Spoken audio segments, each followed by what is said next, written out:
about all things visualization and paradigms.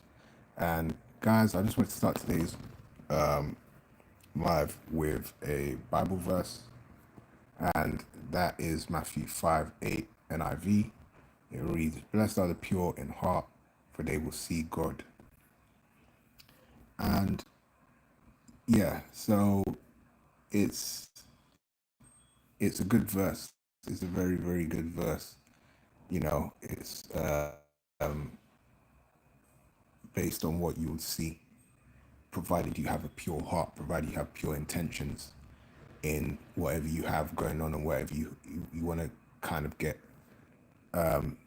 involved in, provided your intentions are pure. You will be able to, you will have the power to see God, you know, and that's imperative because it talks on everything that you get involved in your life. Are you being pure in the way in which you're operating? If you're not, have you checked yourself? Have you taken time to check yourself and to check what you're doing, and how that might be impacting somebody else that you might care about, or that they might care about you? Have you checked those type of things? Have you taken the time to visualize your potential actions? Because visualization could be used on an intricate basis, on an intricate level. It's not, always gonna be a grand idea that you end up visualizing. You can use visualization on an incremental basis, and that's important because it shaves the way in which or paves the way in which you operate. You can use it as a functional skill.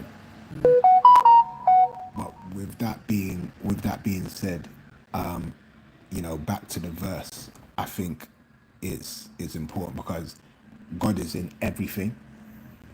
He's in everything that you do, and everything that you partake in. And if you're able to understand that from an early start, then you'll realize you'll have the power to realize a few things about yourself, which will enable you to be a better version of yourself, and not to lie to yourself about things that you might have partaken in. No one's perfect, which is understood, but at the same time, do you want to fall into the remit of not being perfect when you can be good, when you could be something better than what you are? Because you might not think nobody's watching, but there is, and that's important to understand early on. And so, yeah, you have that. I talk about paradigms as well, and how you know how your paradigm, how you utilize your own paradigm. As I say, is your paradigm, it involves a few things.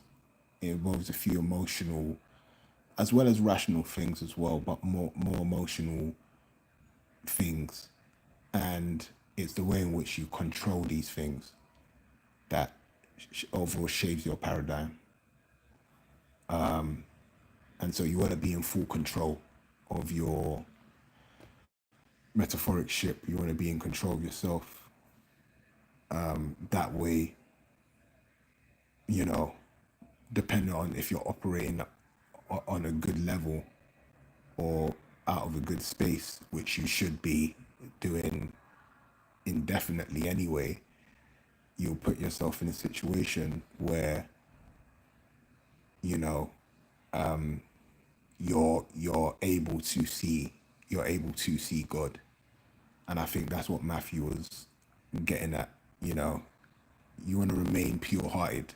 You want to remain on that type of street, and you don't want to pave off of it, because if you do, then you fall into a very desolate place, and that's not beneficial for you. It's not beneficial for anybody that you care about. It puts you in situations where you end up, lying. You end up doing things that aren't right, and that's not good. It's not good for anyone.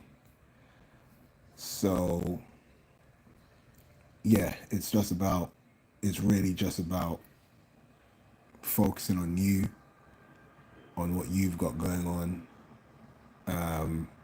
so that in the long run, the more you focus on yourself, the more you focus on bettering yourself, the more closer you become to God, the more closer you get to God.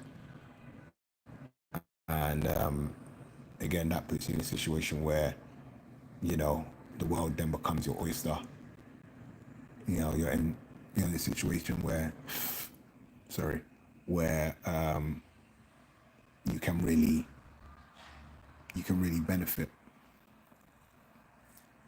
And those are the type of situations that you want to be in. You want to be in beneficial situations as opposed to the opposite of benefit, of beneficial situations. So yeah, peeps. Just wanted to cover that for this evening. I hope you guys enjoyed it. If you did, you know exactly what to do. Hit the like button. Drop a thanks if you can as well. It's always good to contribute.